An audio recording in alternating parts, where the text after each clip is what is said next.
직업방송과 연합뉴스TV가 함께 만드는 취업 전문 뉴스, 투데이 고용플러스입니다. 중국의 사드 배치에 대한 보복으로 최근 한국 단체 관광을 중지한 바 있는데요. 이어 반대로 중국이 미사일과 핵 도발을 일삼는 북한과 동남아 관광대국인 태국 여행을 파격적으로 지원해서 눈길을 끌고 있습니다. 베이징에서 심재훈 특파원입니다.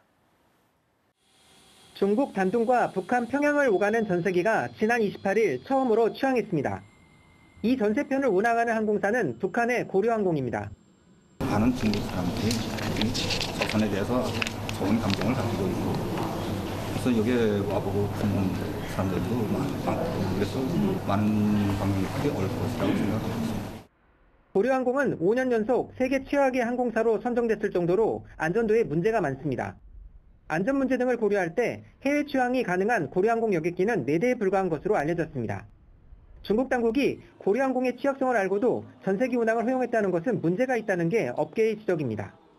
중국 당국은 이미 수많은 노선이 개설된 태국에 직항 노선을 추가했습니다. 타이항공은 지난 28일부터 베이징과 푸켓을 연결하는 직항 노선을 개설해 운항이 들어갔습니다. 태국은 지난 15일부터 중국인들의 한국 단체 관광이 중단되면서 대체 관광지로 중국 당국이 독려하는 곳입니다. 그러나 중국은 사드 문제가 불거진 뒤 지난해 말부터 중국발 한국행 전세편 운항 허가를 내주지 않고 있습니다. 중국이 한국에는 경제적 보호국을 가하면서 안보 위협 가해자인 북한의 여행 학대 조치로 외화벌이를 해주는 것은 UN 대북 제재에 역행한다는 지적이 나옵니다. 베이징에서 연합뉴스 심재훈입니다. 사드 배치에 대한 중국의 보복에도 지난 1, 2월 우리나라 화장품 수출은 여전히 증가한 것으로 나타났습니다. 화장품협회에 따르면 지난달 화장품 수출액은 약 4,500억 원으로 지난해 같은 달보다 82%가량 늘었고 1월 수출 역시 26% 증가한 약 3,300억 원으로 집계됐습니다. 이 중 중국에 대한 수출액은 약 3천억 원으로 지난해 같은 기간보다 51.6% 증가했습니다. 또 전체 수출에서 중국이 차지하는 비중도 올해 1월 34.2%에서 2월에는 41.5%로 오히려 상승했습니다. 삼성전자가 새로운 스마트폰 갤럭시 S8 시리즈를 공개했습니다. 작년 2월에 갤럭시 S7 시리즈를 내놓은 데 이어서 1년 1개월 만에 새로 내놓은 야심작인데요. 이번 제품에는 어떤 내용의 혁신이 들어갔는지 박성재 특파원이 보도합니다. 삼성전자의 신제품은 5.8인치 크기의 갤럭시 S8과 6.2인치인 갤럭시 S8 플러스입니다. 우선 디자인부터 달라졌습니다. 기존 제품에 비해 눈에 띄게 길쭉해졌습니다. 가로 세로 비율을 18.5대 9로 만들어 동영상 시청이나 게임 때 몰입감을 좋게 했습니다. 스마트폰에서 차지하는 화면의 크기도 키웠습니다. 테두리를 최소화하고 홈 버튼을 없앰으로써 같은 크기의 스마트폰에 비해 화면의 크기가 18% 커졌습니다. 가장 주목을 끄는 부분은 빅스비라는 이름의 지능형 사용자 인터페이스입니다. 기존 제품은 화면을 터치하는 방식으로 작동했지만 빅스비는 사용자의 말을 알아듣고 명령을 따르게 됩니다. 특정 사진을 홍길동에게 보내라고 말하면 갤러리에서 사진을 찾아 전화번호부와 메시지 앱을 차례로 실행하면서 사진을 보냅니다. 사용자의 얼굴을 알아보고 스마트폰 잠금을 해제할 수 있게 된 것도 특징입니다. 패턴이나 비밀번호, 홍채 인식, 지문 인식에 더해 스마트폰이 사용자의 얼굴을 알아보고 사용을 허락합니다. 세계 최초로 10나노 프로세서를 탑재했습니다. 이는 중앙 처리 장치의 성능을 10% 이상, 그래픽 성능을 21% 이상 개선시켰습니다. 스마트폰을 데스크탑 컴퓨터처럼 사용할 수 있도록 해주는 삼성 덱스도 선보였습니다. 덱스 스테이션에 스마트폰을 꽂기만 하면 스마트폰의 앱이나 게임을 컴퓨터 모니터 또는 TV로 즐길 수 있습니다. 360도 촬영이 가능한 기어 360 신제품도 공개했습니다.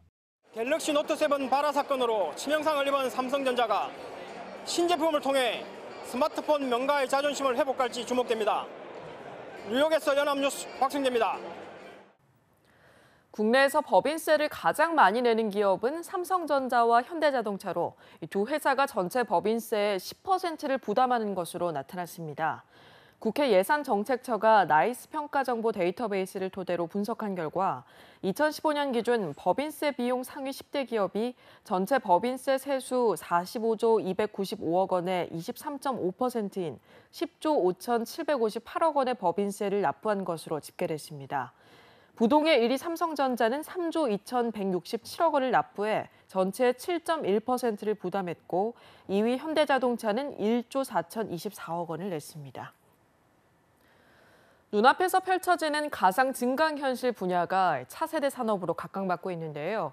부산에서 이 두 기술을 접목한 센터가 문을 열었습니다. 김재훈 기자가 취재했습니다. 간단한 장비만 착용하면 눈앞에 펼쳐지는 새로운 세계. 가상 증강현실 기술을 적용한 게임을 즐기는 모습입니다. 게임은 물론 각종 재난 상황에 대비한 안전훈련에도 활용될 수 있습니다. We definitely believe in the long-term future of VR and AR. This is why C5 is investing heavily into both R&D and also additional technologies with the collaboration of incubators like this. Right? So we definitely see a bright future for AR and VR becoming the next computing platform for all of us. 부산에서는 관련 분야 7천여 곳의 콘텐츠 기업에서 2만 명 이상이 근무하고 있습니다.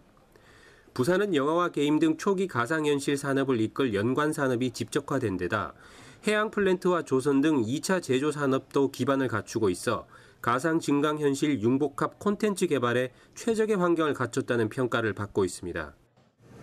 네, 저희 부산은 4차 산업혁명으로 이루어지는 미래 먹거리를 만들어내기 위해서 ICT, IoT 산업, 그리고 드론 산업 등 게임과 영화 영상 산업에 대한 어떤 콘텐츠와 결합한 그런 테크놀로지들을 많이 개발을 하고 있습니다. 이번에 문을 연 센터는 스타트업이나 예비 창업자는 물론 일반 시민도 누구나 시설과 장비, 교육 등을 이용할 수 있습니다. 가상 증강현실 산업이 부산의 새로운 사업 분야로 자리 잡을지 주목됩니다. 연합뉴스 김지용입니다. 유동성 위기에 몰린 대우조선해양의 정성립 사장이 자신의 급여 100%를 반납하겠다며 직원에게도 고통분담에 동참해 줄 것을 요청했습니다. 정 사장은 29일 사내방송을 통해 지금은 희망으로 나아갈 수 있는 마지막 기회라고 말했습니다. 앞서 채권당과 금융당국은 대우조선해양의 신규 자금 투입의 전제로 인건비 총액 25% 추가 감축을 요구했습니다. 이에 대해 대우조선해양은 전 직원 임금 10% 반납을 추진 중입니다. 교육부가 체육특기생 학사관리 실태를 조사했더니 제2의 정유라, 장시호가 곳곳에 있는 것으로 나타났습니다. 3차례 이상 학사 경고에도 졸업장을 주거나 출석 일수가 모자라도 학점을 주는 등 학칙 위반 사례가 대거 적발됐습니다. 보도에 박수주 기자입니다. 출석도 과제물 제출도 없이 학점을 받았던 최순실 씨의 딸 정유라 씨. 학사 경고 누적에도 제적되지 않은 최 씨의 조카 장시호 씨. 이런 학사 특혜를 받은 체육특기생들은 이들뿐만이 아니었습니다.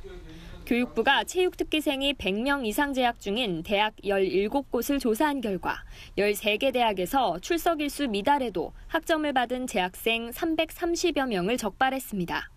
군에 입대하거나 대회에 출전했다는 이유로 교수나 다른 학생이 과제와 시험을 대신하거나 병원 진료 확인서를 위조해 학점을 받은 경우도 8명 있었습니다.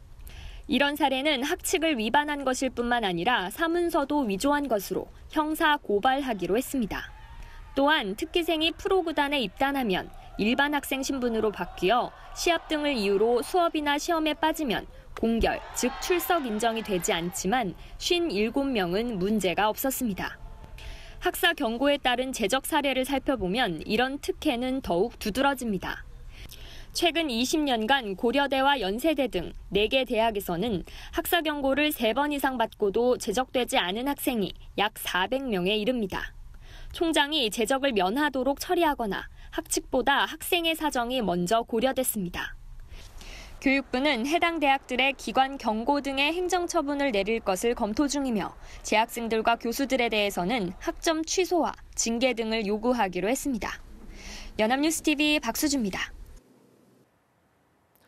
취업난 등에 따라 4년제 일반 대학을 졸업하고 다시 전문대로 재입학하는 이른바 유턴 입학생이 해마다 늘고 있습니다. 한국전문대학교육협의회에 따르면 지난해 9월부터 올해 2월까지 치른 전문대 입시에서 전국 137개 전문대가 17만 2천여 명을 선발했습니다. 전체 지원자는 145만 1천여 명으로 경쟁률은 8.43대 1을 기록했습니다. 일반 대학 졸업생은 118개 대학에 7,412명이 지원해 1,453명이 등록했으며 이는 역대 최대치로 집계됐습니다. 맛집 등을 찾을 때 인터넷 포털 사이트에서 인기 블로그 검색하시는 분들 많으시죠? 하지만 블로그를 그대로 믿으시면 안 될 것 같습니다.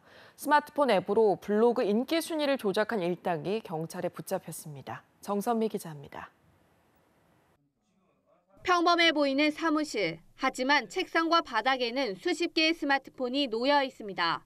스마트폰마다 똑같은 앱이 실행되고 있는데 모두 특정 블로그가 포털 사이트에서 상위권에 오르도록 조작하고 있습니다.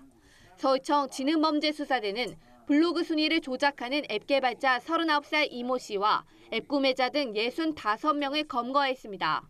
이 씨는 블로그를 이용한 바이럴 마케팅이 유행하자 스마트폰으로도 쉽게 블로그 순위를 높이는 앱을 개발했습니다. 인터넷 접속 IP를 변경하면서 특정 블로그에 접속해 방문 횟수를 올리는 방식입니다. 이 씨는 이 앱을 마케팅 업체 등에 팔아 3억 원을 챙겼습니다. 구매자 중에서는 한의사와 변호사, 중고차 매매업자 등도 상당수 포함됐습니다. 앱을 구매한 마케팅 업체도 식당 주인 등에게 순위를 조작해준다는 명목으로 6억 원의 부당이득을 얻었습니다. 저렴한 가격으로 블로그 순위 조작을 할 수 있다는 홍보성 게시글이 올라오면서 이 블로그를 관리하는 사람들을 현혹하고 있는데 정상적인 방법이 아닌 자동 프로그램 등을 이용한 블로그 방문 횟수 조작 행위는 범죄 행위로서 경찰은 블로그 순위 조작 프로그램 제작자뿐만 아니라 이용자도 처벌받을 수 있다며 주의를 당부했습니다. 연합뉴스TV 정선미입니다. 경찰이 앞으로 2달 동안 시내버스와 마을버스, 전세버스 불법 운행을 집중 단속하기로 했습니다. 봄철에 사고가 집중되기 때문인데 어느 상황에서나 기본을 지키는 게 제일 중요해 보입니다. 보도에 배삼진 기자입니다. 서울 강남의 한 도로. 신호등도 없는 구간에서 버스 한 대가 중앙선을 넘어 불법 유턴을 합니다.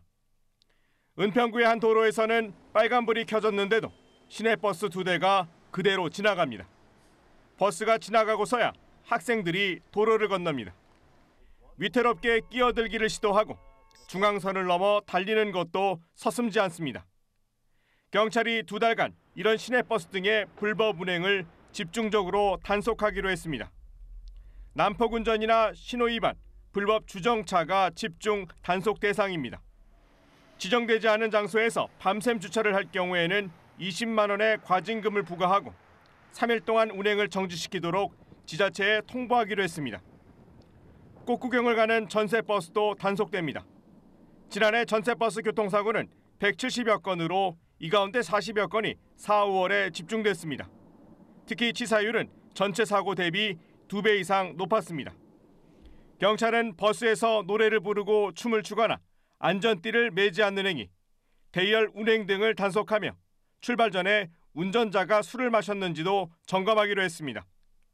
경찰은 주요 교차로에 교통경찰을 2인 1조로 배치해 단속하고 업무용 차량이 위반하는 것을 보면 블랙박스 영상 등을 신고해달라고 당부했습니다. 연합뉴스TV 배삼진입니다.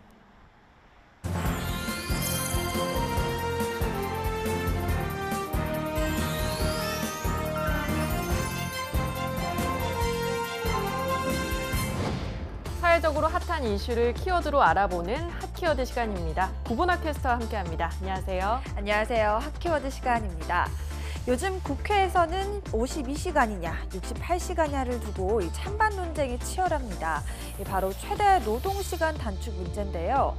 국회 환경노동위원회는 주당 근로시간을 최대 68시간에서 52시간으로 줄이는 근로기준법 개정안 통과를 논의했지만 결국 처리하지 못했습니다. 이 문제는 노사 간에도 첨예한 입장 차이를 보이고 있는데요.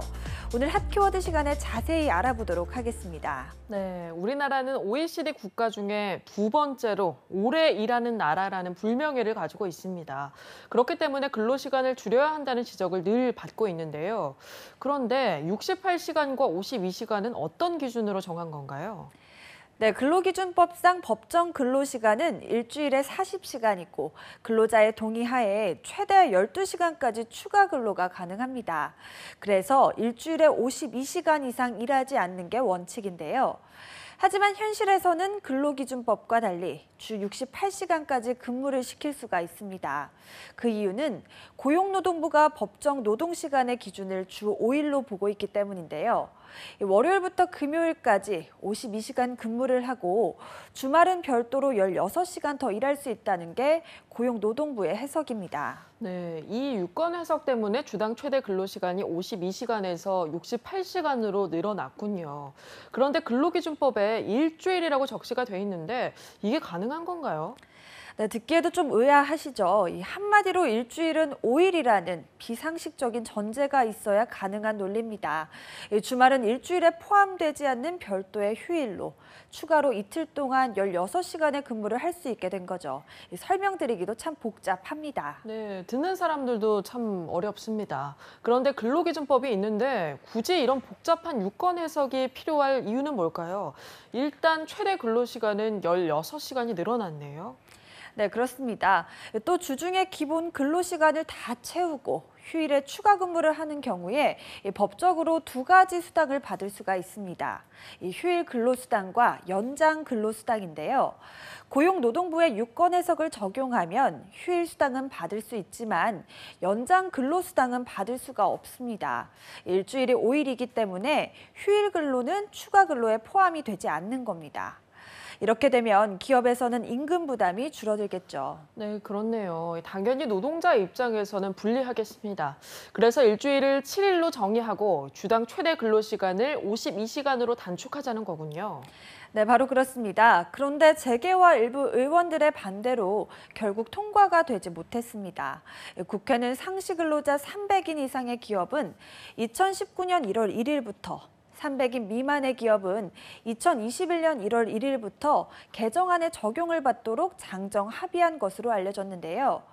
당분간 8시간의 특별 연장 근로를 허용하고 중소기업은 규모별로 더 순차적으로 도입하자는 주장이 나오면서 결국 합의에 이르지 못했습니다. 네, 아무래도 기업 입장에서는 비용 문제를 얘기하겠죠. 개정안대로라면 아까 살펴본 휴일 추가 근로수당도 중복으로 지급해야 하는 거죠? 네, 바로 그렇습니다. 이 개정안대로 일주일이 7일이 되면 휴일 근로가 연장 근로시간으로 인정이 돼서 연장 근로수당을 지급을 해야 합니다. 현재 국회에서는 주당 최대 52시간을 지키지 않아도 처벌을 면해주는 면벌 기간에도 이 수당을 원칙대로 지급하는 것으로 논의가 되고 있습니다. 네, 처벌은 면하지만 연장 근로수당은 꼭 지급해야 한다는 거네요. 그 비용이 만만치 않다는 건데 얼마나 더 줘야 한다는 거죠? 네, 중소기업중앙회에서는 추가 비용으로 8조 6천억 원이 발생한다고 주장을 했습니다. 또 중소기업 입장에서도 돈도 돈이지만 68시간에서 52시간으로 줄어들면서 필요한 인력 수급에도 큰 문제가 있을 거라고 우려를 하고 있는데요. 지난해 하반기 중소기업에서 필요한 인력은 약 26만 명이었는데 채용 공고를 내고도 뽑지 못한 인력이 8만 명으로 추산하고 있습니다. 그래서 인력난이 가중되고 근로시간이 줄어들면서 근로자들의 임금도 함께 줄어들 것이라고 주장을 하고 있습니다. 네, 굉장히 복잡한 이해관계가 걸려 있는 것 같습니다. 어떻게 보면 이 법을 원칙대로 지켰으면 애초에 문제가 되지 않았을 거라는 생각도 드네요. 네, 그렇습니다. 재계에서도 이 문제가 빨리 결론 나길 바라고 있는데요. 현재 휴일 근로에 대해 연장 근무 수당을 중복 지급하는 문제가 대법원 판결을 앞두고 있습니다. 만약 대법원이 원칙대로 중복 지급을 하라고 판결할 경우 기업들은 엄청난 금액을 소급 지급해야 할지도 모릅니다. 네, 일주일은 5일 일하는 유권 해석으로 일하는 시간은 길어지고 생산성은 낮아졌고요. 이해관계는 더 복잡해진 것 같습니다. 이 문제를 바로잡기 위해서 많은 노력들이 있었는데요. 하루빨리 결론이 나서 이 혼란이 좀 끝났으면 좋겠습니다. 지금까지 핫키워드 구본학 캐스터와 함께했습니다. 고맙습니다. 고맙습니다.